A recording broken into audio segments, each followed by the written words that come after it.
अस्सलाम वालेकुम, मैं हूं अलीना फारूक शेख। आप देख रहे हैं programme report card. Audio leaks का मामला और इसके ऊपर चेयरमैन तहरीक इंसाफ इमरान खान ने अपना मौक़िफ़ वाज़े किया है। उन्होंने आज ट्वीट किया जिसमें उन्होंने ऐलान किया है कि वो ऑडियो लीक्स के मामले के ऊपर अदालत से रुजू करने वाले हैं और तहकीकात जिस तरह से की जाए उसको भी ज़रा उन्होंने वज़ा किया। उन्होंने कहा एक JIT बनाने का वो मुतालबा करने वाले हैं।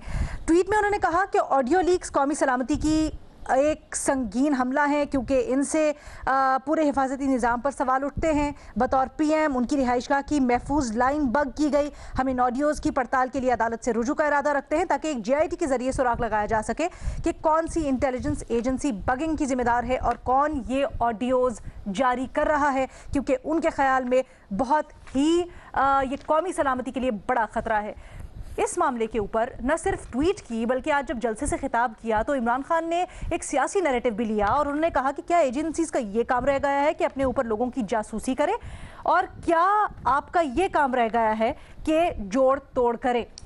इस सारे मामले को मुस्लिम लीग नून की नायब सदर मरियम नवाज ने तनकीद का निशाना बनाया है और वो ट्वीट करते हुए ये लिखती हैं कि तुम्हारी बात यानी इमरान खान की बात की इसलिए कोई हैसियत नहीं है क्योंकि जब वज़ीर आज़म थे आप तो अपने मुखालिफिन की रिकॉर्डिंग्स को जायज़ कहते थे और उसको हलाल कहते थे और कहते थे कि एजेंसीज़ का तो काम ही यही है कि तुम्हें अब असल तकलीफ़ ये है कि तुम्हें ना अब तुम्हारे मतलब की JIT मिलेगी ना तुम्हारी आंखों कानों वाली एजेंसीज़।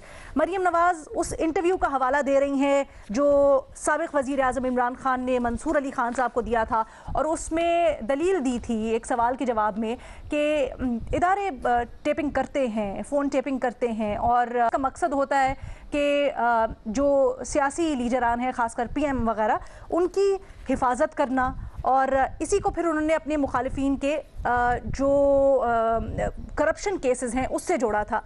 लेकिन आज जब ये तहकीकात का मुतालबा कर रहे हैं इमरान खान और मरियम नवाज़ इसको तनकीद का निशाना बनाती हैं तो क्या जो बात कर रही हैं मरियम नवाज़ वो दुरुस्त है?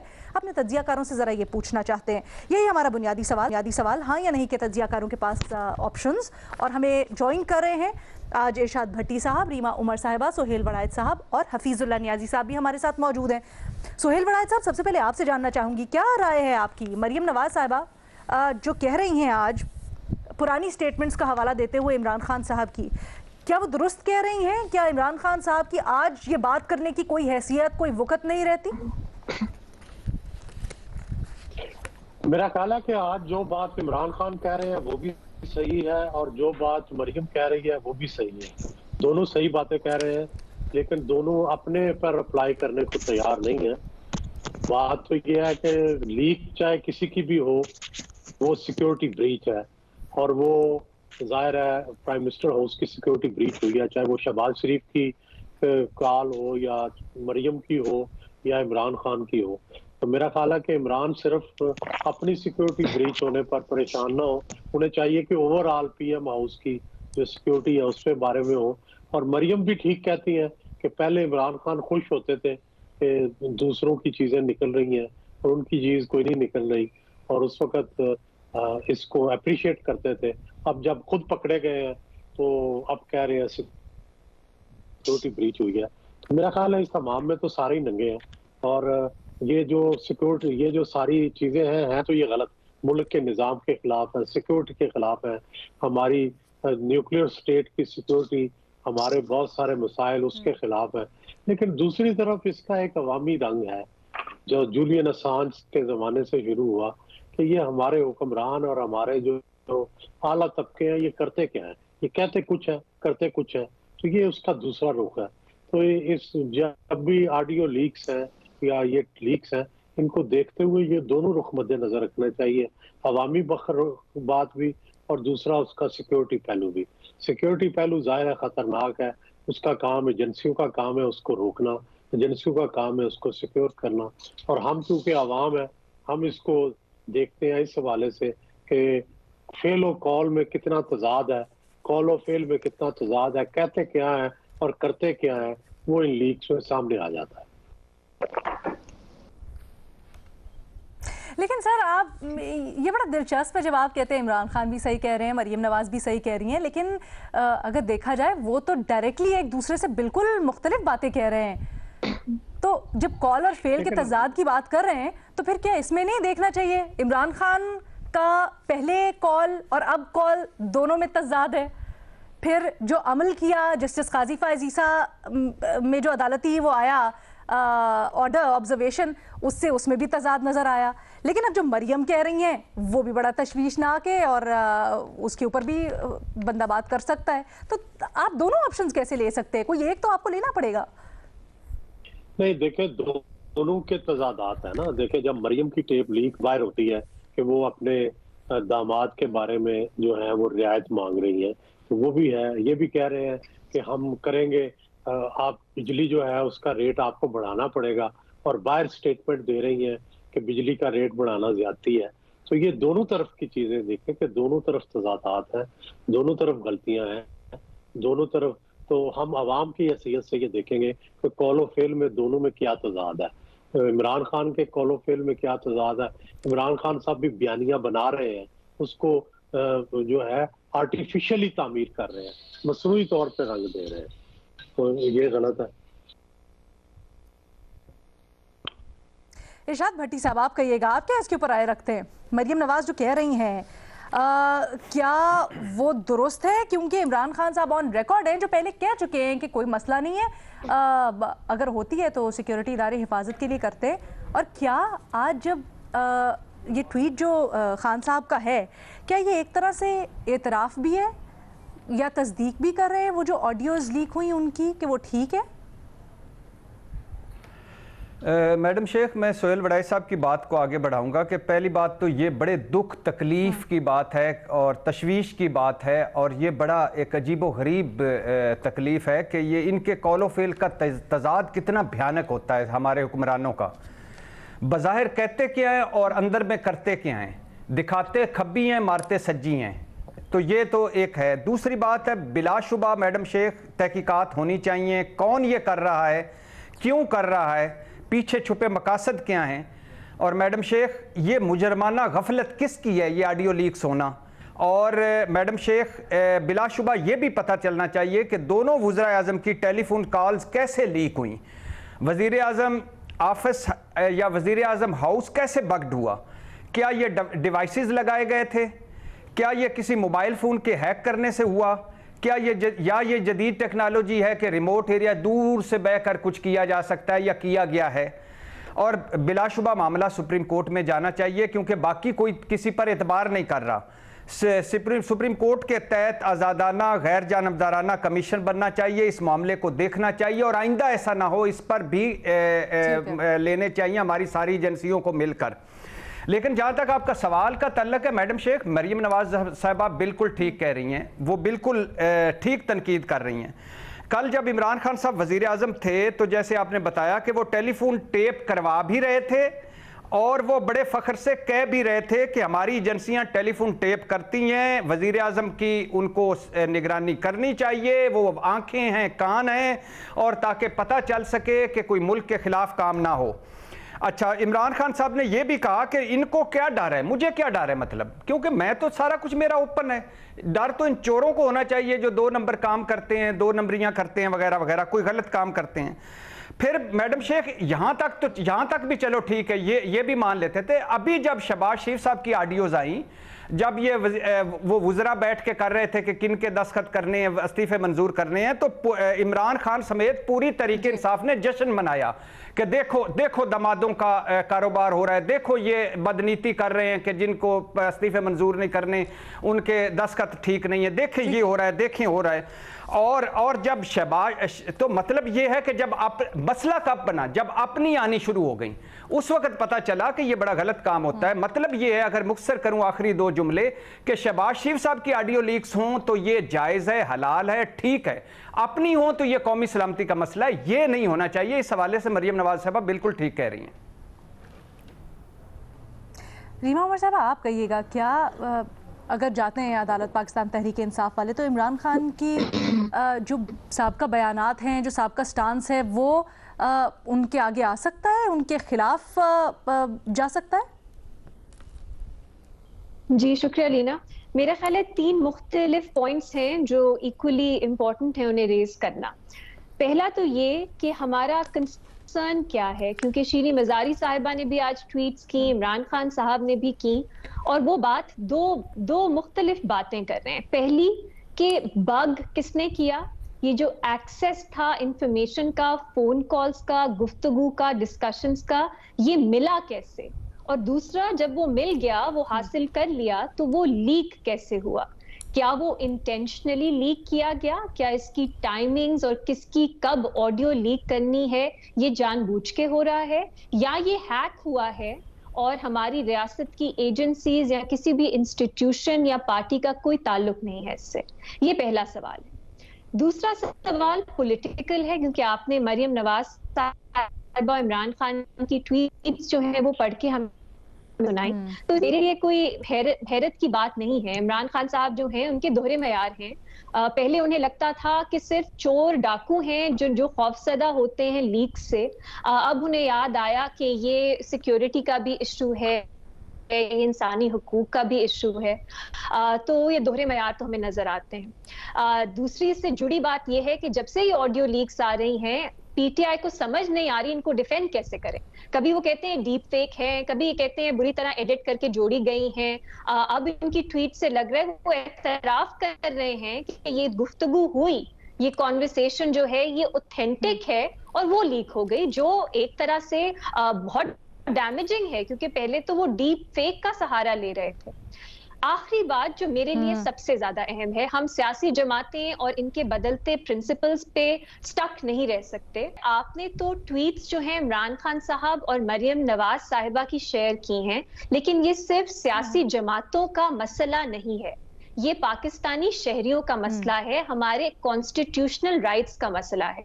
और काजी फाइज ईसा की जो जजमेंट सुप्रीम कोर्ट से आई, उसमें उन्होंने लिंक किया कि ये राइट टू प्राइवेसी और राइट टू लाइफ की वायलेशन है। आप किसी की बगैर कानून इजाजत ना दे, आप फिर करें, और बहुत तफसील से कानून में दिया गया है कि क्या क्या आपने स्टेप्स लेने हैं कि आप किसी की सर्वेलेंस कर सकें, और उसके बगैर आप अनलॉफुली ये काम करें। और ये किसी जगह से जुड़ा नहीं है, ये शख्स की राइट से जुड़ा है। तो मेरा ख्याल है सियासी जमातें अपनी सियासत खेल सकती हैं, लेकिन इसीलिए इस इशू पे इसी चीज को आगे लेके चलते हैं। इस पे सियासी जमातें खेलती रही हैं, कानून साजी भी होनी चाहिए। एग्जैक्टली यही पॉइंट नियाजी साहब, क्या आप समझते हैं, एक तो तहकीकात करवा रही है ना हुकूमत, अब इमरान खान साहब ने भी अदालती इसकी तहकीकात का मुतालबा कर दिया है। क्या आपको लगता है कि इस मामले पर इमरान खान, पाकिस्तान तहरीक इंसाफ यानी और जो अपोजिशन है वो एक पेज पर आ सकती है?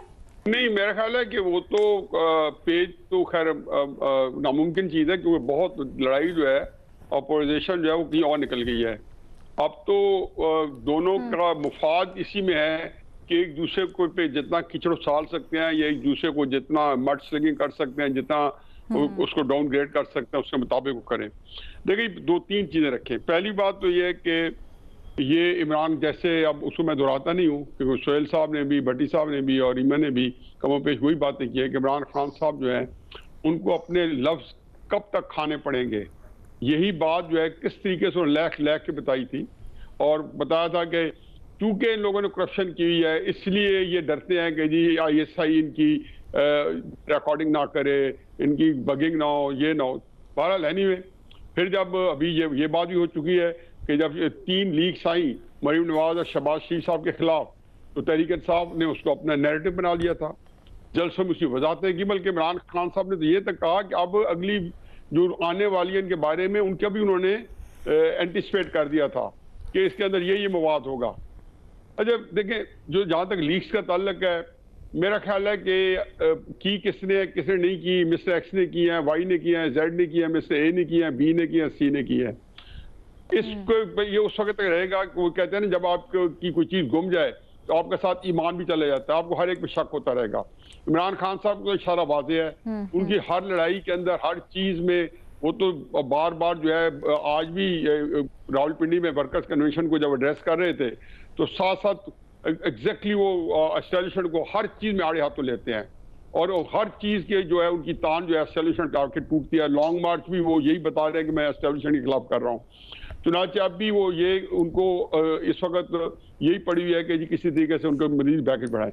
लेकिन जैसे सोहेल साहब ने अभी कहा विकी लीक्स, जूलियन असांज का, लेकिन एक और भी बहुत बड़ा डेटा चोरी हुआ था। और एडवर्ड स्नोडन जिसने जो रशिया के अंदर जिसने असाइलम ली हुई है, उसका सारा सिक्योरिटी डेटा हैक करके लिया था।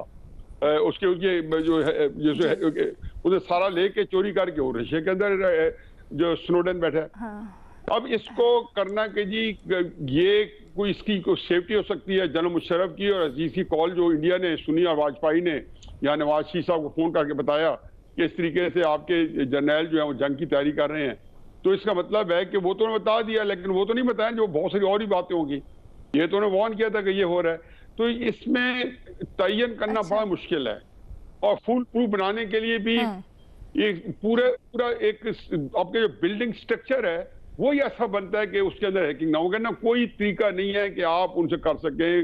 काम करने वालों के जरिए हर बंदा जो है वो आम बंदे सिक्योरिटी के नहीं होते, उनको उस तरह नहीं किया जाता कि आपके फौज के अंदर एक सिपाही भर्ती होता है तो पूरे उसके थाने में, उसके इलाके में उसकी इन्वेस्टिगेशन होती है, उसका एक पूरा बनता है, प्रोफाइल बनता है। तो मेरा नहीं ख्याल कि प्राइम मिनिस्टर हाउस में, मुझे वैसे इसका पता भी नहीं है, हो सकता है बनता हो कि वहां पे उस तरह का प्रोफाइल बनता है जैसे सिक्योरिटी एजेंसी में जाके बनता है। तो कोई बंदा भी अपना तरीके से कर सकता है और उसको लेकिन इमरान खान साहब जो हैं उनको सारी वो चीजें खानी आ रही हैं, चाहे IMF के ऊपर खुदकुशी करनी है, करप्शन खत्म करने आए थे, 116 से लेकर 140 पर करप्शन में पाकिस्तान इंडेक्स चला गया।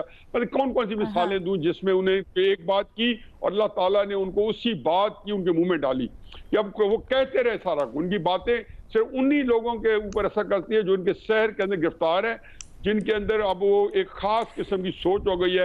अब इसी के अंदर जब उन्होंने बताया कि जब पूरा नवाज शरीफ साहब की बताई तो उन्होंने कहा कि ये फेक है। क्यों? ये नहीं कहा फेक है, लेकिन उन्होंने तरीकेकार बड़ा इंटेलिजेंटली चूंकि वो एक करते हैं चलाकी के साथ और बनाई उसको जलसे में चलाया और उन्होंने कहा ये तो डीप फेक है, मेरी भी फेक है, लेकिन और उसके थ्रू बनाई जा रही है, फेक नहीं है, ठीक है, दुरुस्त है। लेकिन अब जैसे अभी रीमा कह रही थी और वो समझती हैं और दीगर लोगों की तरफ से भी ये राय आ रही है कि खान साहब ने आज जो ट्वीट किया उसकी लैंग्वेज से कुछ तासुर ऐसा मिलता है कि वो अब ये इतराफ़ कर रहे हैं कि जो सारी ऑडियोज़ थी वो उनकी हैं, चाहे बेशक छोटी मोटी एडिटिंग की हो। इसके ऊपर भी ज़रा बात करते हैं। लेकिन ये जो नियाज़ी साहब ने एक बात की है ना कि वज़ीर आज़म हाउस की बगिंग या फ़ोन टैपिंग या किस तरह से रिकॉर्डिंग्स की गई हैं, इसके ऊपर जो तहकीकात होंगी वो ज़्यादा कुछ नतीजा खेज़ नहीं होंगी, इसलिए क्योंकि किसी तरीके से भी हो सकती है। ज़रूरी नहीं है कि वहाँ पर कोई डिवाइसेस प्लांट की गई हों। वाकई में थोड़ी बहुत अगर आप स्पाई मूवीज़ देखें तो उससे लगता भी है कि मुख्तलिफ तरीके होते हैं जनाब। ज़रूरी नहीं है कि वहाँ पर डिवाइसेस ही प्लांट की गई हो। तो ऐसे में क्या गुंजाइश बनती है? एक छोटी सी ब्रेक लेंगे, वापस आएंगे और उसके बाद अपने तज्जिया राय जानते हैं।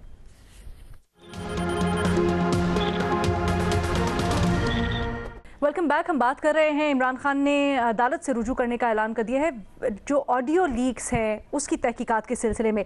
रीमा, बड़ी दिलचस्प गुफ्तगू हो रही थी और नियाज़ी साहब ने जो बात की है उसके ऊपर आपकी राय चाहूँगी।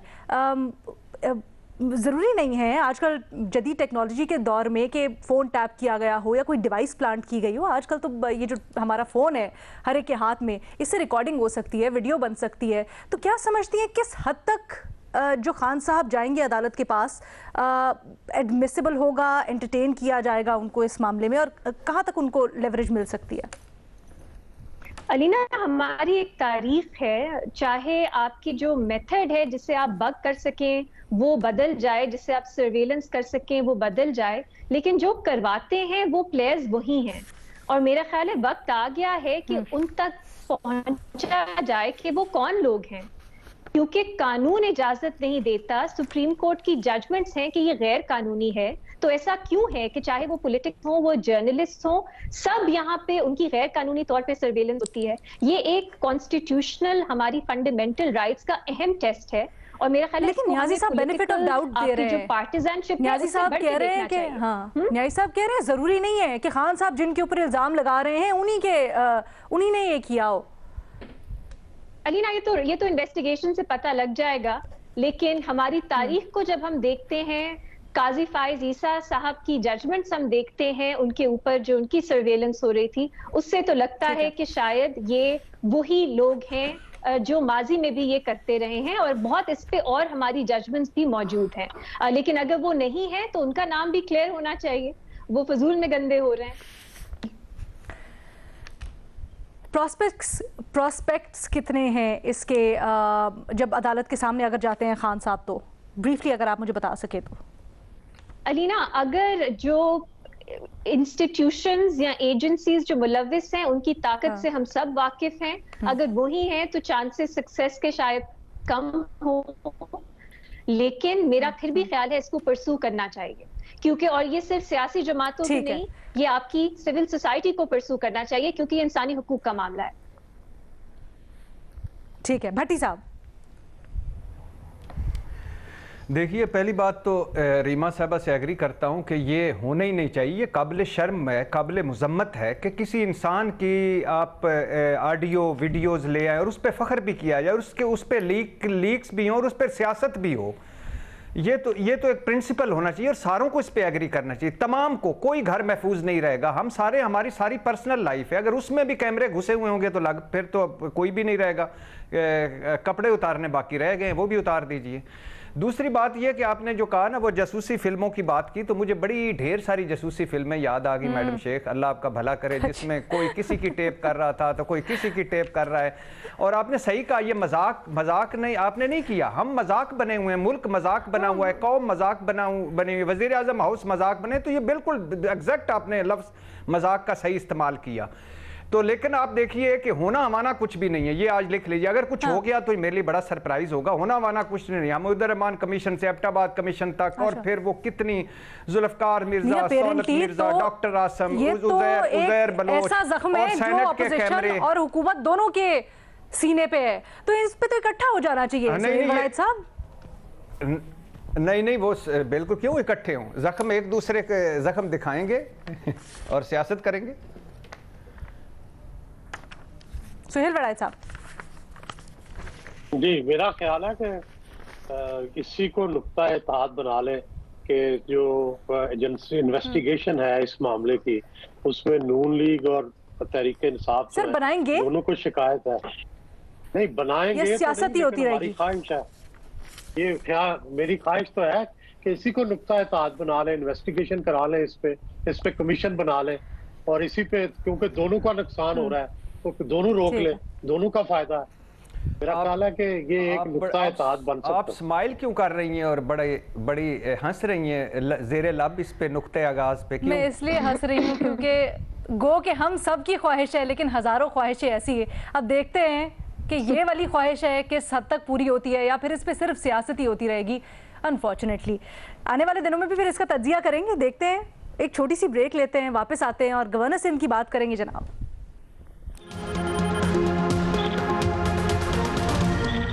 ब्रेक के बाद खुशामदीद। MQM पाकिस्तान के कामरान टिसोरी नए गवर्नर सिंध तैनात कर दिए गए हैं। इसी को हमने आज अपने तज्जियाकारों से रेट करवाना है कि जो बतौर गवर्नर सिंध कामरान टिसोरी की तैनाती है उसको कितना अच्छा समझते हैं। 1 से 5 तक के ऑप्शन है, 1 being the lowest, 5 being the highest. Suhail वड़ायत साहब, सबसे पहले आपकी इसके ऊपर राय चाहूँगी, और ये भी बताइएगा, ख्वाजा इजहार साहब को कल हम सुन रहे थे, उन्होंने कुछ तहफ़्फ़ुज़ात का इजहार भी किया। उन्होंने कहा पहले नाम भेजे थे कुछ 5 नाम, लेकिन उसके बाद वो नहीं अप्रूव किए गए, फिर ये वाला अप्रूव कर लिया गया। तो वो ये भी जवाब चाहते हैं सदर मुमलिकत और विफाक से कि यही नाम क्यों सिलेक्ट किया गया। सर अगर आप हमारी रहनुमाई कर सकें तो। कामरान टिसोरी जो है ये वही है जिनकी वजह से फरूक सत्तार जो थे वो मुत्तहिदा से अलग हुए थे, और दो अलग ग्रुप बना था कामरान टिसोरी की वजह से। और फिर कामरान टिसोरी जो है ये वापस चले गए और इनका नाम गवर्नर के लिए चला गया और वो सिलेक्ट भी हो गया। नसरीन जलील और दूसरे जो बाकी नाम थे वो रिजेक्ट हो गए, जो कि मन्ने परवन्ने वर्कर थे या जो नॉन लोग थे उनको नहीं बनाया गया और इनको बना दिया गया। मेरा ख्याल है कि ये कोई बहुत अच्छा नहीं चॉइस, और इस पे काफी तनकीद भी हो रही है, लेकिन मैं फिर भी इनको जो है वो 4 नंबर दूंगा, क्योंकि तवक्को करनी चाहिए कि कुछ सोच समझ के इन्हें बनाया गया होगा। कोई ना कोई तो उनकी खूबी होगी जिसकी वजह से इन्हें बनाया गया। भट्टी साहब, जो खूबी सुहेल वड़ैच साहब ने बताई है, अगर उसको मद्देनजर रखते हुए ये तैनाती देखी जाए तो आपको क्या लगता है क्या मकसद हो सकता है कराची की इस गद्दी पे बिठाने का कामरान टिसोरी साहब को? फिर आप एक खूबी पर हंसी हैं जिस पर मुझे शदीद एतराज़ है और गम और गुस्सा है कि आप इस खूबी लफ्ज़ अदा करते हुए हंसी हैं। और खूबी तो खुशी, और देखिए सर ये वाली गीदड़ सिंगी, ये वाली खूबी तो बड़ी जबरदस्त है, तो इसके ऊपर तो खुश होना बनता है। नहीं मतलब नहीं, मामला खालिसतन सिविलियन, अब तो खालिसतन सिविलियन बालादस्ती वाले हैं, वोट को इज्जत देने वाले हैं। वो पुराने चले गए हैं, वो जो पिट्ठू थे, सिलेक्टेड थे, वो तो चले गए। ये तो वो आला मकाम और आला और अरफा लोग आ गए हैं। तो अब इस पे खूबी या गद्दी या मामला सेटे पे तो ज्यादती है। मैडम शेख, ये देखे 73-74 वजीर बने हैं। ये पीडीएम के समरात हैं, जो पीडीएम का दरख्त लगा था ना, हुकूमत में हमने लगाया था खाद पानी दे के। 73-74 वजीर, मशीर, मुआवनीन, 22 वजीर वज़रा बिना महकमे के। केपी का गवर्नर अभी नहीं लग रहा कि पता नहीं किसको लगाना है, क्या करना है। और कामरान टसूरी, इनके बारे में वक्तन फ़वक्तन बहुत कुछ सुना मैडम शेख। वो कराची में क्या करते रहे हैं, क्या करते हैं, वो किस पार्टी में थे, एमक्यूएम में कब आए, क्यों आए, वो एमक्यूएम में किस सियासतदान के लाडले थे, चहेते थे। मैडम शेख, ये भी सुना कि कामरान टसूरी ने दिन दुगनी रात चुगनी तरक्की कैसे की। लेकिन हैरत मुझे ये है कि शहबाज हुकूमत ने इन्हें गवर्नर लगाया है। हैरत ये है कि एमक्यूएम कह रही है, बकौल आपने आज फिर एक मजाक के बाद दूसरा अच्छा लफ्ज़ गद्दी इस्तेमाल किया। एमक्यूएम ने इन्हें गद्दी पर बिठाकर कहा है कि वो ब्रिज बनेंगे और मसाइल हल होंगे। और हैरत यह है कि सुहेल वड़ैच साहब ने उनको 4 नंबर दिए। मेरा तो 1 नंबर ले लीजिएगा सुहेल वड़ैच साहब को देखते हुए, वरना 1 भी नहीं देना था। नहीं सर, सुहेल साहब कह रहे हैं अब लगाया तो कुछ तो उनमें खूबी होगी ना, आपको कोई नहीं नजर आती। हालांकि लगाने वालों को तो बहुत खूबियां नजर आएंगी। एक तो गवर्नर कर कुछ नहीं सकता, दूसरा इन्होंने करना कुछ नहीं है, तो लिहाजा एक भी जाया करने वाला है, लेकिन ले ले।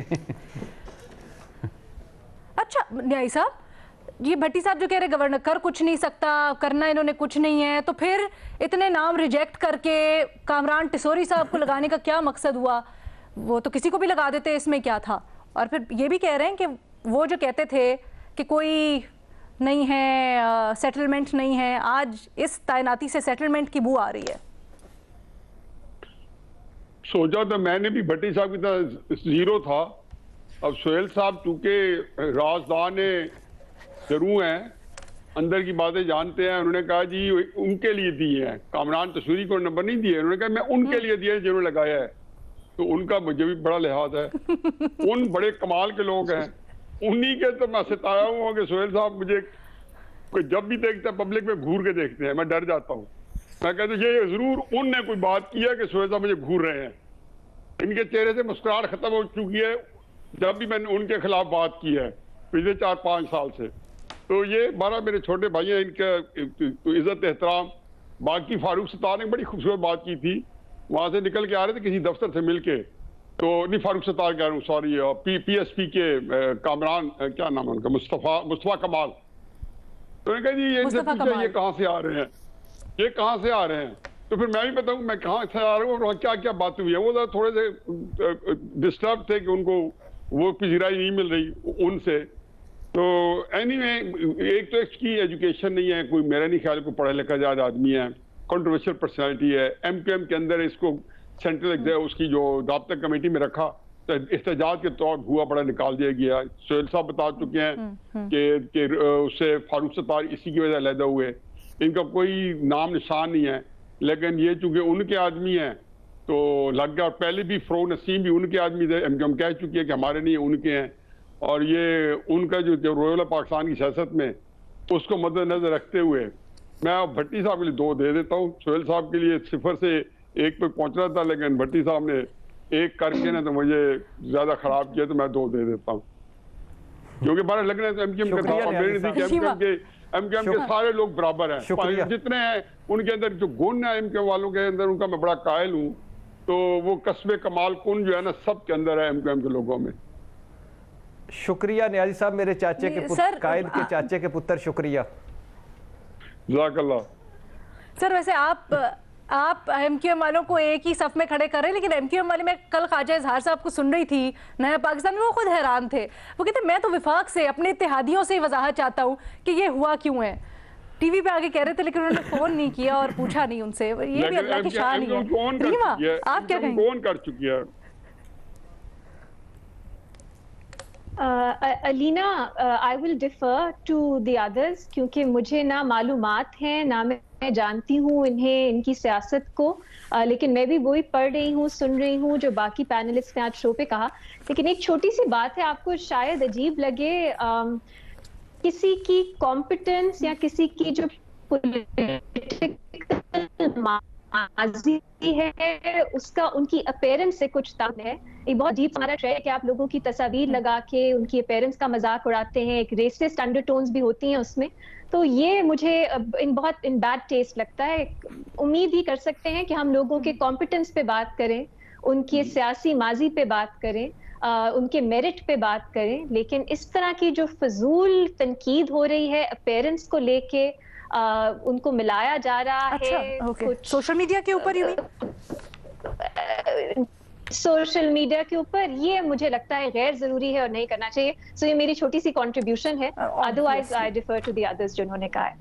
ठीक है जी, न्याजी साहब कुछ जाते जाते। जी न्याजी साहब, सुप्रीम कोर्ट में देखा था जो डिफाइंस के बाद अपीयर हुए, तो उन्होंने कहा जी राव साहब आए, चीफ जस्टिस सुप्रीम कोर्ट फरमा रहे हैं साकिब निसार साहब, राव साहब आए बैठे।